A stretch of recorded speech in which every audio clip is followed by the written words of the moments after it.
Okay biology YouTube channel पर आप सभी का स्वागत है। साथियों, आज अपन पढ़ रहे हैं जो अपना आरएच फैक्टर है या आरएच तो तंत्र है उसके बारे में। इससे पहले देखो हमने एबीओ तंत्र पढ़ा था। मनुष्य में वैज्ञानिकों ने 36 से भी ज़्यादा प्रकार के तंत्र खोज लिए हैं रक्त के निर्धारण करने वाले, लेकिन उसमें से हम इम्पोर्टेंट जो एबीओ तंत्र और आरएच तंत्र को पढ़ते हैं। तो एबीओ तंत्र में हमने कल पढ़ा था कि एबीओ तंत्र में ए और बी जो ग्लाइकोप्रोटीन्स होती है, जीन्स होती है, उसके आधार पर हमने ए बी और ओ ये 4 प्रकार के ब्लड ग्रुप हमने देख लिए थे। और ये भी कहा था कि ओ दाता होता है, ए बी को हम सार्वत्रिक ग्राही कहते हैं। ग्राही इसलिए कहते हैं क्योंकि इसमें किसी भी प्रकार की कोई एंटीबॉडी नहीं होती है। ओ को दाता इसलिए कहते हैं कि इसमें कोई एंटीजन नहीं होता है।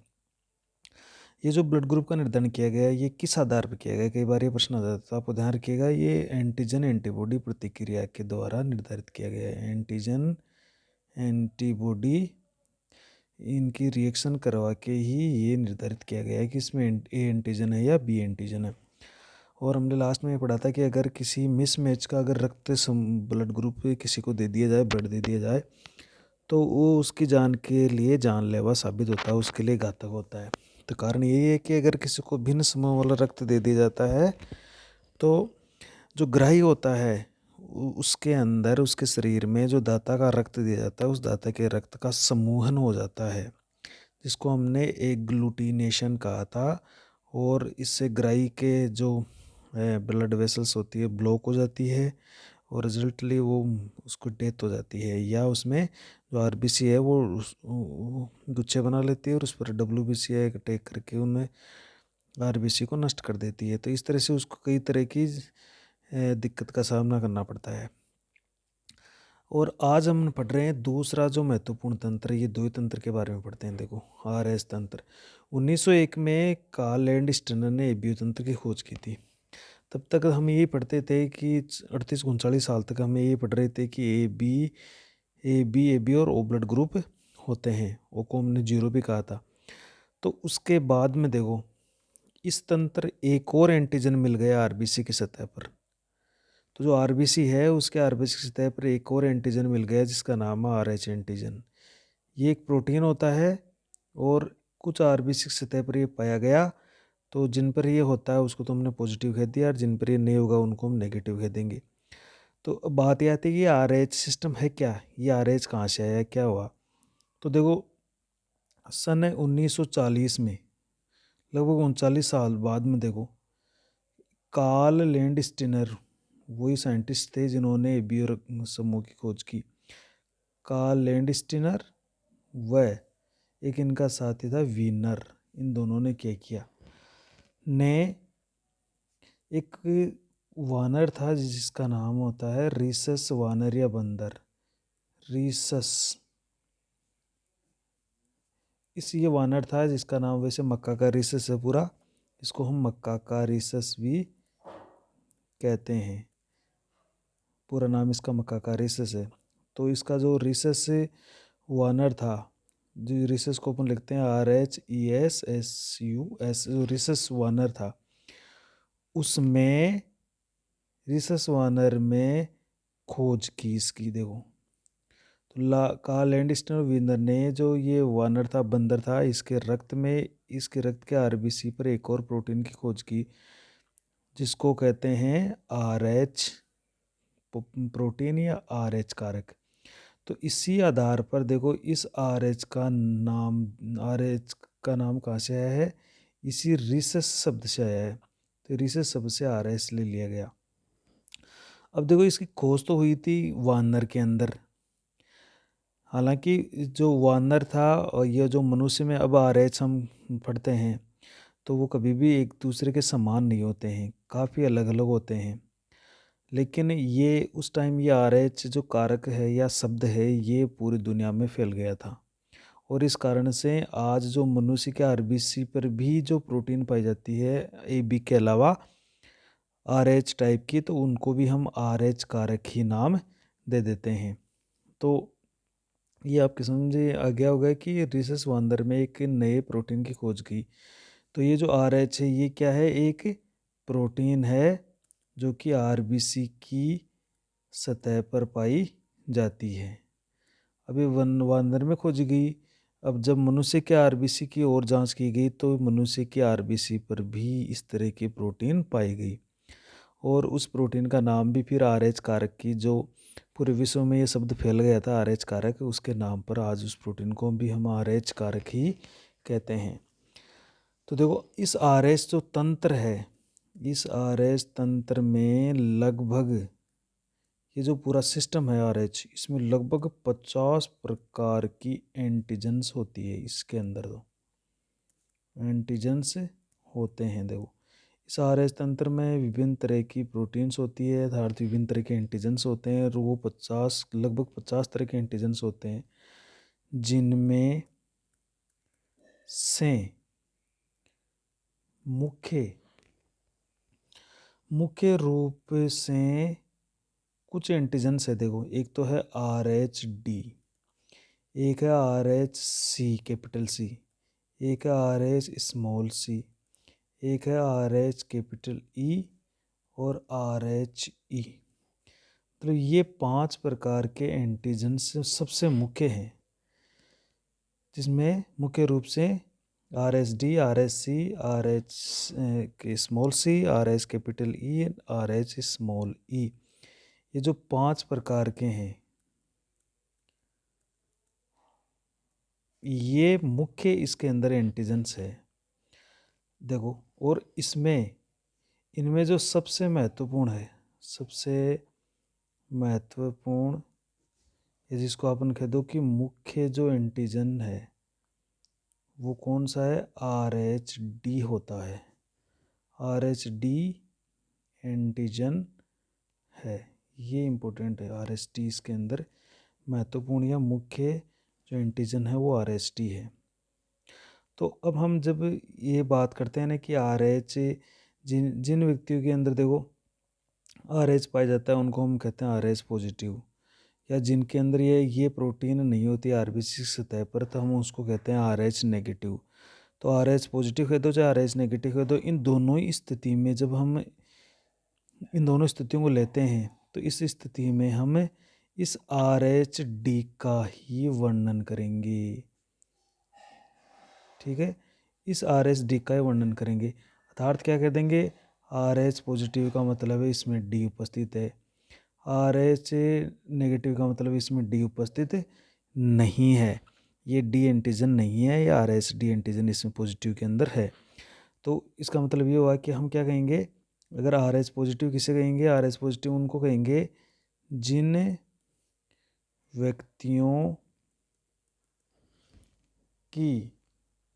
व्यक्तियों की आरबीसी की सतह पर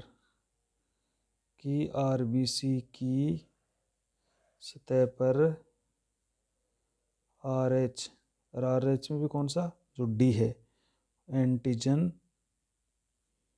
पाया जाता है, तो उनको हम क्या कह देंगे, RH पॉजिटिव कह देंगे। और RH नेगेटिव कौन होंगे, जिन व्यक्तियों की आरबीसी की सतह पर जो RH-D होगा वो एंटीजन नहीं पाया जाता। लगभग 93% ऐसे व्यक्ति होते हैं जिनमें पॉजिटिव होता है, और लगभग 7% ऐसे व्यक्ति है जिनमें ये नहीं पाया जाता है। 93% व्यक्तियों में ये RH पॉजिटिव रक्त देखने को मिलेगा, जैसे A पॉजिटिव है, B पॉजिटिव है, AB पॉजिटिव है, O पॉजिटिव है। तो इस तरह से ज़्यादातर में पॉजिटिव ही मिलेगा। तो ये आपके हो गया कि एक और एंटीजन मिल चुका है अपने आरबीसी की सतह पर, जिसको हम पॉजिटिव या नेगेटिव कहते हैं। देखो पॉजिटिव का मतलब है कि वो उपस्थित है, और नेगेटिव का मतलब है कि वो एंटीजन आरबीसी की सतह पर है ही नहीं, उसकी प्रेजेंस नहीं है, वो उपस्थित ही नहीं है। अब यहाँ पर देखो एक महत्वपूर्ण बात और पढ़ते हैं। ये जो RH एंटीजन है, बाकी हमने AB एंटीजन देखे थे, तो उनके साथ ब्लड की प्लाज्मा में NTB और B ब्लड ग्रुप में NTA और O के अंदर दोनों तरह की एंटीबॉडी पाई जा रही थी, प्राकृतिक रूप से पाई जा रही थी। लेकिन यहाँ पर एक बड़ी विशेषता ये है कि RH एंटीजन के विरुद्ध प्लाज्मा में प्राकृतिक रूप से प्राकृतिक रूप से कोई एंटीबॉडी नहीं पाई जाती। देखो, कोई एंटीबॉडी नहीं पाई जाती है, प्राकृतिक रूप से कोई एंटीबॉडी नहीं पाई जाती है। तो अब क्या होगा, कब बनेगी ये तब कब स्थिति आएगी कि जब कोई RH नेगेटिव व्यक्ति को, अगर RH नेगेटिव व्यक्ति है उसको ब्लड की आवश्यकता होगी और उसको RH पॉजिटिव ब्लड दिया जाता है। RH नेगेटिव व्यक्ति को RH पॉजिटिव ब्लड दिया जाता है तो RH नेगेटिव व्यक्ति के ब्लड प्लाज्मा में इस RH का जो RH पॉजिटिव रख दे दिया, देखो पॉजिटिव का मतलब है इस व्यक्ति की RBC पर ये प्रेजेंट है ये प्रोटीन, तो इस RH प्रोटीन के प्रति इस नेगेटिव वाले व्यक्ति के ब्लड में एक एंटीबॉडी पैदा हो जाएगी, anti-RH एंटीबॉडी। देखो ये पैदा हो जाएगी, anti-RH एंटीबॉडी उत्पन्न हो जाएगी, उत्पन्न हो जाते हैं। अब इस क्रिया को देखो, ये जो क्रिया हुई मतलब एक तरह से RH नेगेटिव व्यक्ति को RH पॉजिटिव ब्लड दिया, तो इसके ब्लड के प्लाज्मा में ये anti-RH इस RH के प्रति एक एंटीबॉडी उत्पन्न हो गई। इस क्रिया को आइसो इम्यूनाइजेशन कहते हैं। देखो ये इंपॉर्टेंट बात है यहाँ पर, आइसो इम्यूनाइजेशन। इम्यूनाइजेशन का मतलब होता है एक टीकाकरण, तो एक तरह से हमने RH पॉजिटिव रक्त देकर उसका एक एंटीबॉडी उस पैदा कर दिए, उत्पन्न कर दिए, तो इसको हम कहेंगे आइसो इम्यूनाइजेशन कहते हैं। क्योंकि अब इसको आइसो इम्यूनाइजेशन क्यों कहेंगे, क्योंकि देखो आइसो का मतलब होता है समान, तो ये आइसो का मतलब क्या हो गया, समान, तो ये दोनों ही समान जाति के हैं, RH और इसकी जो एंटीबॉडी है वो दोनों ही प्रोटीन बनती है। देखो क्योंकि ये भी प्रोटीन है, RH भी प्रोटीन है और एंटीबॉडी भी क्या बनती है, प्रोटीन बनती है। तो क्योंकि एंटीजन व एंटीबॉडी दोनों एक ही जाति के होते हैं, एक ही जाति के होते हैं, इस कारण हम इनको क्या कहेंगे, इस प्रक्रिया को क्या कहेंगे, आइसो इम्यूनाइजेशन कहेंगे। जो एंटीजन और एंटीबॉडी है दोनों एक ही जाति के होते हैं और एंटीबॉडी यहाँ पर बनाई जाती है, तो दोनों ही प्रोटीन है। देखो तो ये एक इम्पोर्टेंट बात है यहाँ पर, इसको आइसो इम्यूनाइजेशन कह रहे हैं, ये ध्यान रखिएगा। आइसो इम्यूनाइजेशन, RH को नेगेटिव को RH पॉजिटिव देने पर आइसो इम्यूनाइजेशन हो जाता है और ये उसी की जाति की एंटीबॉडी और उत्पन्न हो जाती है। अब यहाँ पर देखो इससे एक डिजीज उत्पन्न होती है, इस RH कारक की अपने विषमता देखते हैं, तो इसको बोलते हैं अपन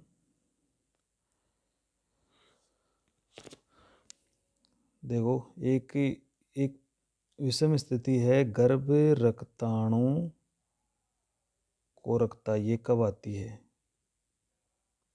ये इम्पोर्टेंट एक वर्ड है, इसको अपन कहते हैं इरिथ्रोब्लास्टोसिस फिटेलिस। इरिथ्रोब्लास्टोसिस फिटेलिस, देखो फिटेलिस का मतलब होता है भ्रूण और इरिथ्रोब्लास्टोसिस का मतलब होता है जो इरिथ्रोब्लास्ट होती है उसकी संख्या बढ़ जाती है यहाँ पर असामान्य रूप से। इरिथ्रोब्लास्ट उसकी मतलब असामान्य रूप से संख्या बढ़ जाती है और जो अपरिपक्व RBC होती है वो ख़त्म हो जाती है, नष्ट होने लगती है।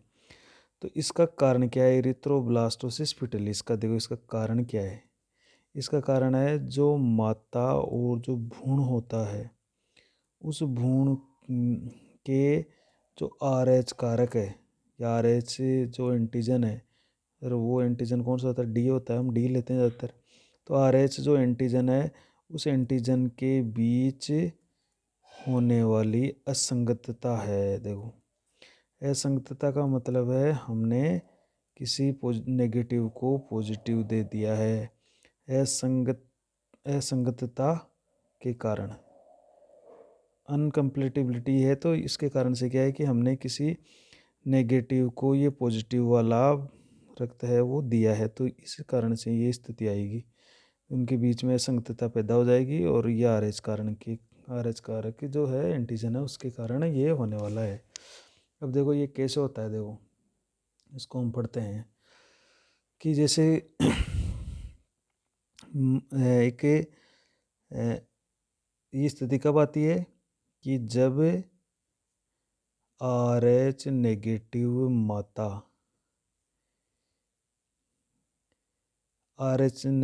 मात्रा जब कब आती है, एक से ज़्यादा बार आर एच पॉजिटिव भ्रूण से गर्भ धारण करती है, तब ये स्थिति आती है। आर एच नेगेटिव माता है और आर एच पॉजिटिव भ्रूण है। तो देखो इसको इस तरह से हम समझते हैं कि जैसे ये माँ है और ये माँ, इसके शरीर में ये एक आर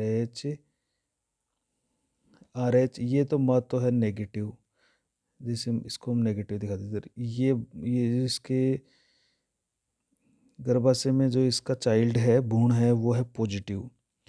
तो होता क्या है कि प्रथम जैसे ही पहले प्रथम प्रसव की बात है, देखो प्रथम प्रसव पहली डिलीवरी की बात है, तो इसमें होगा क्या कि प्रसव के समय क्या होता है, या जैसे हम जानते हैं कि अपरा द्वारा रक्त के माध्यम से माँ के अपरा से ब्लड है और भोजन है या ऑक्सीजन है वो इसको पहुँचती रहती है।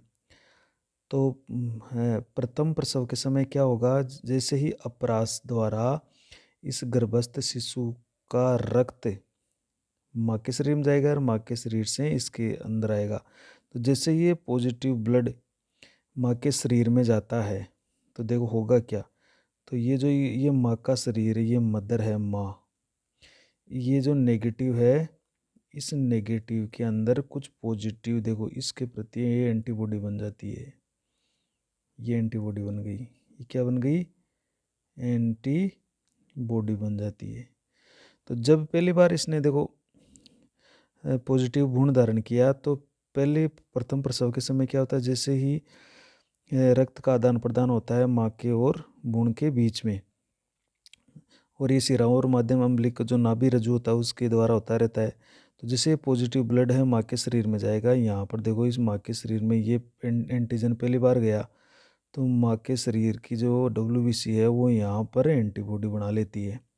अब पहली बार में ये एंटीबॉडी क्या होती है, कम होती है, या पहली बार में ये बन रही होती है। अब ये एंटीबॉडी भी ध्यान रखिएगा, ये एंटीबॉडी जैसे IgG टाइप की होती है, IgG टाइप की। तो ये पहली बार में ये एंटीबॉडी क्या होती है कि बनी हुई होती है या संख्या में कम रहती है। तो पहले डिलीवरी में प्रथम प्रसव के समय ये पहले शिशु को कोई हानि नहीं पहुंचाती है, क्योंकि एंटीबॉडी उस टाइम बन रही होती है और इनकी संख्या कम भी होती है। लेकिन इसके बाद जब गर्भधारण होता है, तो जैसे नेक्स्ट मान लो गर्भधारण हुआ इस महिला की, मतलब द्वितीय बार गर्भधारण करेगी, तो होगा क्या, जैसे अगर फिर से ये पॉजिटिव बच्चा इसके अंदर गर्भधारण कर रही है, तो ये जो जैसे ही ये ब्लड का आपस में आदान प्रदान होगा, ये जो एंटीबॉडी है ये इस भ्रूण के शरीर में पहुंच जाएगी और इसकी जो RBC है उसका लयन कर देगी, इसके RBC को नष्ट कर देगी। तो द्वितीय बार में क्या होता है, जब दूसरी बार में ये मादा है वो गर्भधारण करती है, तो ये जो एंटीबॉडी है ये अपरा के द्वारा इस भ्रूण में पहुंचकर इस भ्रूण की RBC का समूहन या लयन कर देती है। अब इस स्थिति को क्या कहेंगे, ये जो स्थिति है ये भ्रूण के लिए बहुत खतरनाक होती है, घातक होती है। तो इस स्थिति में क्या होती है, जो गर्भस्थ शिशु होता है, गर्भस्थ शिशु या नवजात शिशु, जो नवजात शिशु है,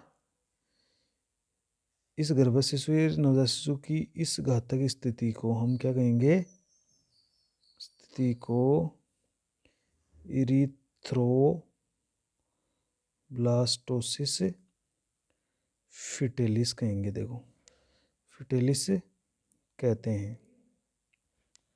अब इरिथ्रोब्लास्टोसिस फिटेलिस इसलिए कहते हैं क्योंकि जैसे आरबीसी का तो लयन हो गया या आरबीसी का समूहन हो गया, तो जो इसके अंदर जो अपरिपक्व आरबीसी है, अपरिपक्व आरबीसी है, वो असामान्य रूप से यहाँ पर बढ़ जाती है, असामान्य रूप से बढ़ी हुई मिलेगी, और जो आरबीसी है नॉर्मल, उसकी संख्या बिल्कुल ख़त्म रहेगी, कम रहेगी। तो इस कारण इसको इरिथ्रोब्लास्टोसिस फिटेलिस कहते हैं। तो इस प्रकार के शिशु में देखो भयंकर एनीमिया होगा, रक्त की कमी रहेगी, उसको पीलिया भी हो सकता है भयंकर, या ऐसे शिशु की मृत्यु भी हो सकती है। तो ये स्थिति कब आई कि जब RH पॉजिटिव माता एक बार से अधिक RH पॉजिटिव गर्भ धारण करती है। तो पहली बार में तो क्या होता है कि जैसे अपरा द्वारा ये ट्रांसफ़र हुआ, तो पहली बार में तो एंटीबॉडी बन रही होती है, संख्या में कम होती है, तो पहले डिलीवरी या पहले बच्चे को कोई नुकसान नहीं होता है। द्वितीय बार अगर ये स्थिति होती है तो ये एंटीबॉडी पहले बन गई थी, और जैसे अपरा द्वारा ये ब्लड का ट्रांसफ़र होता है एक दूसरे में, माँ और भ्रूण के बीच में, तो माँ के शरीर में बनी एंटीबॉडी जो IgG है वो बच्चे के जो भ्रूण है उसके अंदर पहुंच जाती है, और बच्चे के या भ्रूण के जो आरबीसी होती है उसका विघटन कर देगी, उसका समूहन कर देगी, उसका लयन कर देगी। ऐसे बच्चे में जो आरबीसी है वो ख़त्म हो जाएगी, तो उसमें एनीमिया होगा तो पीलिया हो जाएगा, या उसकी मृत्यु तक हो सकती है। तो उसके लिए बहुत ही जानलेवा साबित होता है। अब इसका मतलब करें क्या इसको, तो इस स्थिति को हम क्या कह रहे हैं, इरिथ्रोब्लास्टोसिस फिटेलिस, क्योंकि आरबीसी नॉर्मल आरबीसी ख़त्म हो रही है, और यहाँ पर देख के ऐसे शिशु के अंदर अपरिपक्व आरबीसी जो इरिथ्रोब्लास्ट है, अपरिपक्व आरबीसी को क्या कहते हैं, इरिथ्रोब्लास्ट। तो इरिथ्रोब्लास्ट की संख्या यहाँ सामान्य रूप से बढ़ी हुई मिलती है, तो ऐसे हम अपन भ्रूण को इरिथ्रोब्लास्टिस फिटेलिस कहते हैं। अब इस तरह के देखो बच्चे को जो RH कारक के कारण ऐसी स्थिति आई है, तो ऐसे बच्चे को RH कारक के कारण ऐसा हुआ है, तो इस शिशु को देखो, यह जो रोग होता है इरिथ्रोब्लास्टोसिस फिटेलिस, ये RH जो एंटीजन है उस एंटीजन के कारण हुआ है। तो एंटीजन के कारण होने पर ग्रसित शिशु को रिसस बेबी भी कहते हैं। इस तरह के बेबी को क्या कहेंगे हम, रिसस बेबी, या हिंदी में कहें तो इसको रिसस शिशु भी कहते हैं, जो RH एंटीजन के कारण ऐसा हुआ है। और जब इरिथ्रोब्लास्टोसिस फिटेलिस से वो ग्रस्त होता है तो उसको हम रिसस शिशु या रिसस बेबी भी कहते हैं। अब बात यह आती है कि इसका निदान क्या है, देखो कि कैसे इस बच्चे को बचाएं हम। तो यही होगा कि जब प्रसव होने वाला, डिलीवरी होने वाला है, तो उस डिलीवरी से ठीक पूर्व लगभग 72 घंटे पहले, 3 दिन पहले, देखो 72 घंटे के भीतर, जब डिलीवरी होने वाले उसके 72 घंटे के है ना, पहले 72 घंटे से पहले हम क्या करते हैं कि RH जो नेगेटिव माता होती है उस माता को एक इंजेक्शन आता है जिसके अंदर क्या होता है, anti-RH एंटीबॉडी। देखो, anti-RH एंटीबॉडी, इसका एक इंजेक्शन आएगा, anti-RH एंटीबॉडी। तो ये जो anti-RH एंटीबॉडी है इसका या इसका एक इंजेक्शन आता है जो कि किसका आता है, या इसको हम कहेंगे का जो इंजेक्शन होता है, का इंजेक्शन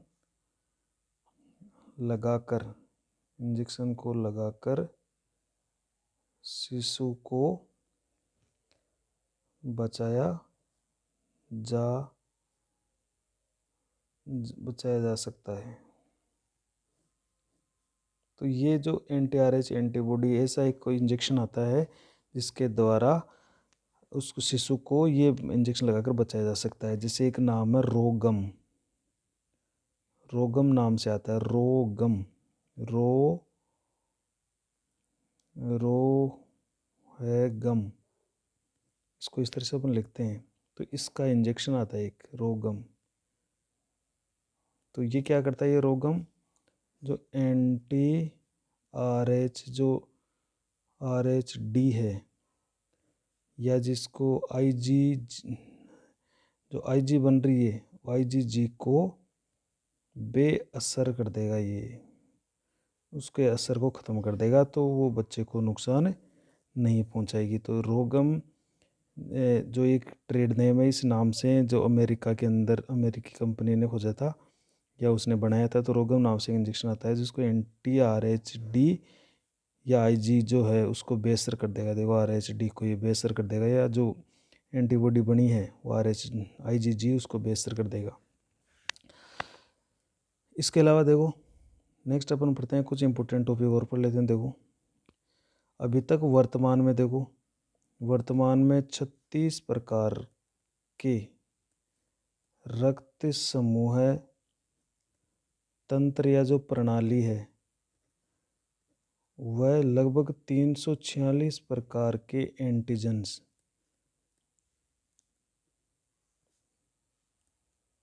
खोजे जा चुके हैं। देखो मतलब 36 प्रकार के तो ब्लड तंत्र और लगभग उस RBC पर 346 प्रकार के एंटीजन्स खोजे जा चुके हैं। अब जरूरी नहीं है कि ये सारे एंटीजन किसी RBC पर सारे उपस्थित हों। किसी पर 100 होते हैं, किसी पर 50 होते हैं, तो किसी पर 10 होते हैं, और किसी पर होते भी नहीं है, ये किसी पर खूब कम होते हैं। तो अगर कई पर तो होते हैं, देखो 99% की कमी रहती है, 99% एंटीजन्स कम रहते हैं, तो उनको हम कहेंगे दुर्लभ।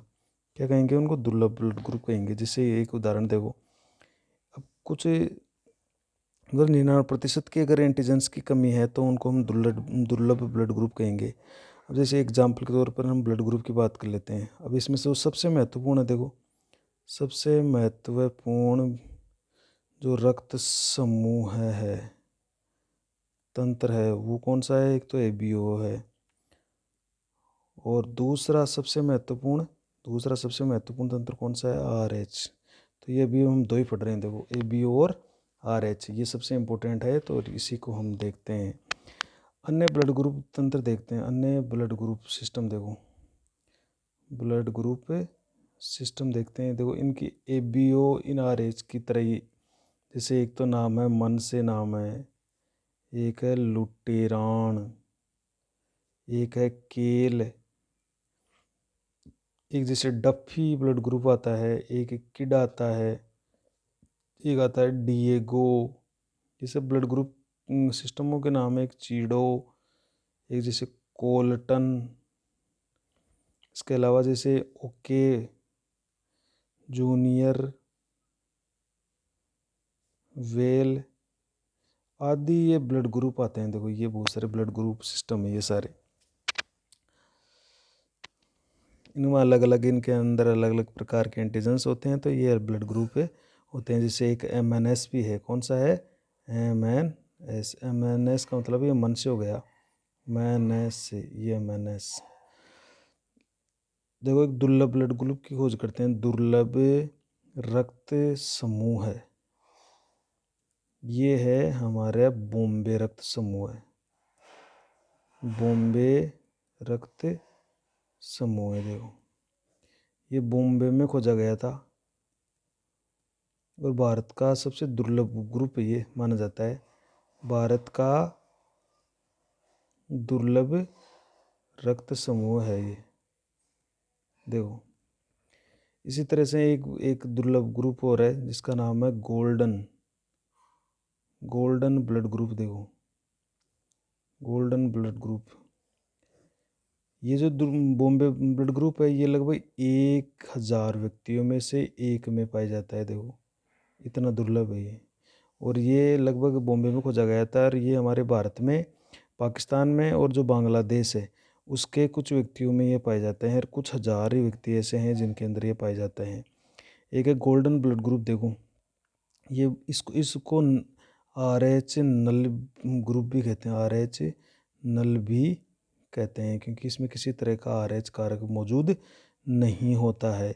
ये कुछ अमेरिकी देशों में पाए जाते हैं, अमेरिकी देशों के अंदर पाया जाता है, जैसे ब्राज़ील है या अमेरिका है, वहाँ पर ये पाया जाता है। इसमें कोई एंटीजन नहीं है, एंटीजन नहीं पाया जाता। देखो तो इस तरह का ये ब्लड ग्रुप है। और ये विश्व का दुर्लभ रक्त समूह माना जाता है, रक्त समूह माना जाता है गोल्डन ब्लड ग्रुप। देखो जिसको RH नल भी कहते हैं, कि RH इसमें कोई एंटीजन नहीं आता, RH भी नहीं होता है इसमें। ये विश्व का एक दुर्लभतम रक्त समूह माना जाता है। देखो इसके अलावा देखो एक विशेष प्रकार का एक ब्लड ग्रुप है डफी ब्लड ग्रुप ही। डफी डफी जो रक्त समूह होता है, देखो इसमें क्या होता है कि इसके RBC की सतह पर, RBC की सतह पर डफी एंटीजन पाया जाता है, डफी एंटीजन पाया जाता है। और ऐसा जो एंटीजन है ना, उसके कारण से जो प्लाज्मोडियम